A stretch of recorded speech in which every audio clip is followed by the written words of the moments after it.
बिछड़ जाए हम। रहना मेरे संग हरदम, ऐसा न हो कि बिछड़ जाए हम। घूमना है हमको दूर की दिशाओं में, चलो चले माँ सपनों के गाँव में। कांटों से दूर कहीं फूलों की छाँव में, चलो चले माँ। बाप त्रिकालदर्शी हैं तो हम भी तो कम नहीं है, हम भी उनके बच्चे अभी मास्टर त्रिकालदर्शी यानी तीनों कालों को जानने वाले हम भी बनते हैं ना। ये बाप बैठ कर करके हमको तीनों कालों की, तीन काल क्यों का है, 4 काल नहीं, 5 काल नहीं, काल का मतलब है समय।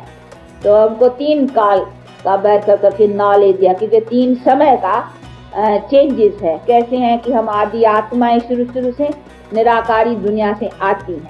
तो पहला समय वो है जहाँ से हम आत्माएं आती हैं भाई निराकारी दुनिया से, फिर आती हैं इधर कॉर्पोरियल, इसमें फिर हम बहुत 84 जन्मों का चक्कर चलते हैं। तो 84 जन्म पूरे करते हैं, फिर हम वापस जाते हैं।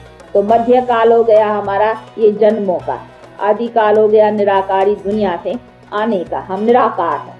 तो आदि हमारी शुरू आत्मा की आदि है, हमारी निराकारी की, हम आदि निराकारी हैं। पीछे मध्य में जन्मों में आते हैं, ये पुनर्जन्म का हमारा चक्कर है। फिर वो पूरा होकर के फिर हमको अंत जहाँ से आए हैं फिर वहाँ जाना है। तो आद मध्य अंत, तो ये सभी है कि फिर हमको पाठ पूरा कर करके जाना है। तो जाना भी है, आना भी है, फिर जाना भी है, और मध्य काल में हम पुनर्जन्म। तो ये हुआ आत्माओं का आद मध्य अंत। तो 3 काल आत्माओं का। अगर फिर जन्मों का लेंगे तो जन्मों की आद फिर सतयुग से। तो सृष्टि की आद लेंगे तो कहाँ से लेंगे, देवताओं से।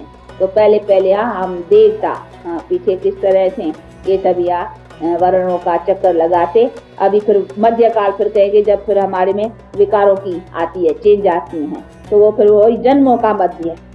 तो जन्म का आद कहेंगे देवता पहले, पीछे फिर हमारे भाई माया आती है, 5 विकार आती हैं।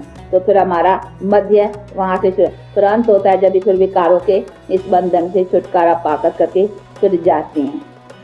तो ये हुआ जन्मों का आदि मध्य अंत, और वो हुआ आत्मा का आदि मध्य अंत। चलो चलो माँ सपनों के गाँव में, कांटों से दूर कहीं फूलों की छाँव में, चलो चलो माँ।